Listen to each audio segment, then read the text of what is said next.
Hi, I'm Hannah. Thanks for being here today. I'm going to share with you what I'm currently reading, what I hope to finish by the end of the month, and also my current book that I am entering into my commonplace book. So let's get started. Okay, so the books I'm currently reading, I've got a bunch on the go. I try to not do this typically, but life has been a bit hectic lately, so this is what it is. So I'll just start sharing from the top of my stack.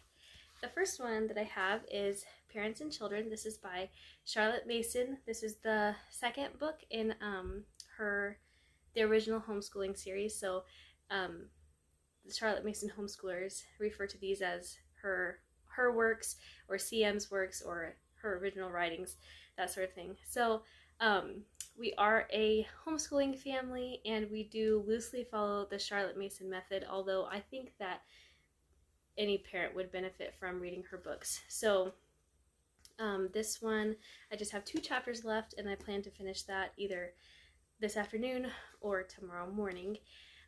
This one has been really enjoyable. The first one I feel like was easier to read. This one, I probably should have been taking more notes as I went along, but I do plan to just be consistently rereading them through the years of schooling my children. The next one I have is The Time-Saving Mom. This is by Crystal Paine. This is a library book, so normally I like underline and highlight in my books, but I'm just tabbing the places that I want to remember, and then I can go back and copy some quotes down in my commonplace book later. I am reading this for a book club that I am going to be co-hosting with a friend of mine. This will be the first time I think the first time I've ever been involved in a book club. I'm also helping to lead the book club, so that should be interesting. And if you have any book club leading tips, I'd love to hear them since I'm a newbie. The next one that I have is Buzz, The Science and Lore of Alcohol and Caffeine. So this is kind of a little bit random probably, but I am really interested in natural health and things, and so this was recommended to me by my naturopath that I'm seeing, and I'm only a couple of chapters in, but it is pretty good. I don't know if I'm gonna fully give up coffee after this, but it might convince me to, for sure. Okay, I have another homeschooling book. This is The Charlotte Mason Companion by Karen Andriola. I feel like if you are attempting to homeschool at all in the Charlotte Mason way, and even if not, definitely grab this book and read it. This is my mom's copy from when I was in school, and I read it, I don't know, my oldest is almost 8, so I read this probably 3 or 4 years ago, and I haven't read it since, but I picked it back up a few weeks ago to reread it here. And what I like about this book is that the chapters are really short for the most part. It's like chapter 4 is just, there's a lot of illustrations, so the chapters are actually pretty short, but she just covers all like the main topics of a Charlotte Mason education, so things like nature study and composer study, poet study, all of those things, and just kind of breaks it down and makes it a little bit easier to manage. And then I feel like I can go back and just, if I have a question, like, okay, why are we doing Shakespeare again, or what is the, how is it, what is a good way to work composer study into our days? This is just a really like a good reference. I do think that it is wise to read it cover to cover, but definitely also use it as a reference book. Okay, so those are all nonfiction. I guess I only have 2 fiction books on the go. I feel like I had more than that, but the first one is Villa of Ingleside. This is the last one in the Anne of Green Gables series by Ella Montgomery, number 8. I am only a couple of chapters into this one, and I can't hardly bring myself to pick it up because I've heard that it's a tearjerker, and I don't know if I'm ready for another crying Anne book. And also just because this is the last of the series. Now, I read the first couple of Anne books when I was young. I don't know how old I would have been. 10 probably. And I did not really care for them much then. And then like when I was a teenager, my best friend owned the movies and we watched the movies a few times. And I don't remember them in great detail, but it's just never really been on my radar to read the books. But when was that? It was almost 2 years ago.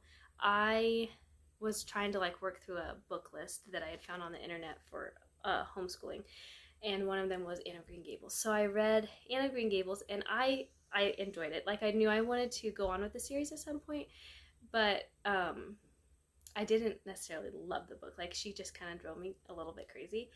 So it took me almost a year to pick up the next one, and I loved book number 2, which is Anne of Avonlea. That book was just, it was magical. And then I just kind of flew through them the next few months. So that was in December of last year, I believe. I read Anne of Avonlea, and then like I said, I was gonna kind of just do like one a month. I read several of them right in a row. And then I finished Anne of Ingleside in June, I believe. And then the set that I had only was 1 through 6. So I got Rainbow Valley 3 weeks ago now from the library, and I finished that. That's book number 7, and then I borrowed this one from a friend. So I will probably try to get to that one this weekend. Next I have Valerian. I'm not exactly sure how to say it here, by Raphael Sabatini. So this is, I don't actually know very much about this book at all. This was recommended to me and then lent to me by my brother-in-law, who's quite a big reader, and I think that he said that this is he really likes this author, and I believe he said that this was one of his favorites. So he let me borrow this, and I did read the first couple of chapters, but it feels just kind of like a cozy, like this is a really, I don't know, I think I need the right atmosphere to read this book, and the hot summer months have not been quite that. So it says here, Beleriand, I think that's how you say it. A young man set on joining the priesthood is diverted from his calling to serve the Princess Valeria. He remains with her for 5 years, serving her faithfully despite her cold response. Yet when the time comes for him to leave, they both find that the passion and romance of Italy has left its mark. So I know that this is a romance historical fiction, but he really likes this book, and so he has recommended a few other books to me that I have ended up loving. So I definitely trust his judgment when it comes to books. Okay, now the next are all library books, and one of them this is the last one that I am currently reading. It's The Unadoptables by Hannah Took. I went to the library and I just walked over to the middle grade section, and I tried to choose just a handful of books to kind of pre-read for my son. I realized when I got home that they're his reading level, but not necessarily his maturity level. So I don't know when he's gonna get to this book, but I kind of our library is small, and even I used to get a lot in through interlibrary loan, but even that has been a bit difficult lately. So I wanted to just be able to, pre-read some things and just then kind of know for myself, like, okay, yeah, you can check this book out, you can get this one. We don't have a ton of options, but I want him to feel like he can go to the library and choose books, but it's important to me to kind of know what he's reading. So anyway, this book, so far it's cute. I've only read the introduction and chapter 1, I believe, and it's just about, there's 5 kids, and they live in a poor orphanage. It says 5 orphans who want nothing more than to find loving families until a sinister stranger tries to adopt all 5 of them. So, I don't know. So far, it's cute. It kind of, just like the illustrations, let me find one. The illustrations kind of remind me a bit of the series of unfortunate events that I devoured when I was, 9 years old. So anyway, we'll see about that one. Okay, now the next 3 books that I have here are ones that I have not read yet, but they are library books and I need to get them back. Okay, this is George MacDonald, The Complete Fairy Tales. I picked this up on a whim. I don't know. I was thinking, let's see, when I was there, for some reason I was thinking George Eliot, and I really like her writing, and I don't know, then when I got home I realized it's George MacDonald, which I'm also, that's totally fine. I just didn't realize that. When I was there, I had like all 4 of my kids and they're hungry and we're trying to go out the door, and anyway, so I thought, oh, that could be fun to read, and then I got home and I realized, oh, it's not George Eliot, but that's fine. Okay, the next one I have is Beyond the Bright Sea by Lauren Wolk. I'm not sure how to say her name. I read Echo Mountain by her last year, and it was fantastic. That was one of my favorite books last year. I don't know what this one is about at all, but I know I want to read all of her books. I've heard excellent things about her other books, but Echo Mountain is the only one I've read. And then the last one I have here is by Lynn Kelly, and it's Song for a Whale. So again, this is one that I think maybe I've kind of had my 8-year-old in mind, although the story sounds lovely and like that I'll enjoy it too. But I just want to have options, like modern options for him and for my other kids too as they grow. We read a lot of classics, a lot of old books, and it is just getting harder to find those at the library, which is fine. I do think that there's plenty of good modern books as well, and so I want to just, know what some of the authors are, some of the titles are, so that we can grab them when we're there. Okay, so those are the books I'm currently reading, and then like I said, the last 3 are ones that I want to get to here before the end of the month. Okay, so now the book that I am currently commonplacing, I wish I had written down when I read it, because I don't even know. It was this spring, I believe. I could look at my Goodreads and find out, but it's Christy by Catherine Marshall. I took the dust jacket off because it's a kind of a heavy book.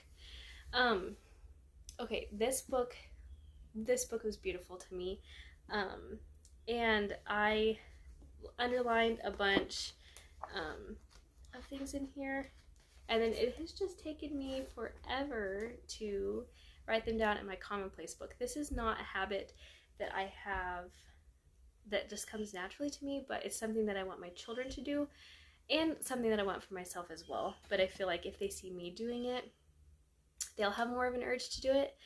And so I kind of have been putting this off just a little bit, because while I do want to like relive the book, I also just am kind of savoring bits of it that I do remember in my mind. And anyway, going back through it now and writing down all the quotes that I underlined is just, it's bringing it back. I'm ready to reread it. It's so beautiful. So I thought that I could share a couple of my favorite quotes. A lot of the things that I've written down are like whole paragraphs or like 2 paragraphs, so I'm just going to pick a couple of short ones. But let's see here. One of them is, it's said by Miss Henderson. And so if you don't know anything about the book, Miss Henderson is a Quaker lady who begins like a school, and she works with like a missionary man, a missionary, to reach the hill people, the mountain people in, I believe it's the Appalachian Mountains. But Cutter Gap is the name of the fictional place in the book. I can't remember what it is in real life. This is based on a true story, and I can't remember what the name of the place is in real life. But anyway, Miss Henderson's side One of our tasks here is to show folks a God who wants to give them joy. How they need joy. They have such hard lives. Her voice trailed off. That was one of the first quotes that I underlined in the book, and it was, if you don't really know the story, it probably won't mean much to you, but they did, so Christy went to work for Miss Henderson in the school as a school teacher, and she was from a well-to-do family, and she was kind of blown away by how poor the people were, and just like they just kind of like they didn't really see the need of becoming better or becoming different, and not that they were bad, not that, you know, becoming better, not in a sort of in a negative way, but just you know, just bettering themselves, taking better care of their homes and families, and you know, there was a lot of poverty and sickness and death and disease and that sort of thing. And I just felt like that's a good reminder, I think, for all of us, you know, especially as Christians. One of our tasks here is to show folks a God who wants to give them joy. He does want to give us joy. And I'm grateful for that. And so if I can help show other people the joy that God wants them to have, then I feel like, you know, my job is a little bit more complete here on earth. Okay, so another one of the other quotes, let's see here. Okay, so one of the other quotes was, then my ears began catching 17th century words, a lot of them straight out of Shakespeare and Spenser. When the women talked about boneset as a cough remedy, mare's milk for whooping cough, or sweet William for a tonic, through my imaginary peephole, I could see a thatched roof cottage set in an English herb garden. So that's how I began to visualize something beyond the dirt and the poverty. You see, they do have a fine heritage, but they need to be reminded of it over and over. So it kind of just is along the same lines. Christy was just, you know, stumped basically with the parents who didn't want to send their children to the school, or the families who didn't want to go to the church and different things like that. And she just felt like they were just poor, and they were proud of that. And but as the story goes, you find out like where these people came from and how their dialect came to be, the songs they sing, some of the strange things that they seemed to believe. There was a purpose for it. And so part of then kind of through the story is Miss Henderson and Christy, they try to work together to bring about a reform in these people, but in a way that makes them, actually proud of who they are and where they come from and the nobility that they came from and all of that. So anyway, if you have not read Christy by Catherine Marshall, I definitely recommend it. It is a little rough at times. There are some really heavy topics that are brought up, and I will say it took me a little bit to get into it. Maybe just, probably 2 chapters maybe, but then I was invested and I could not put it down. And it was fantastic, but I also did not want it to end. So if you have read it, I'd love to know what you thought of it. And if you haven't read it, then I recommend you go find yourself a copy and read it, because it was just beautiful. So that is all I have for you today. I'm so glad that you chose to join me here and listen to me ramble about one of my favorite topics, books, and I hope to see you in the next one. Thank you.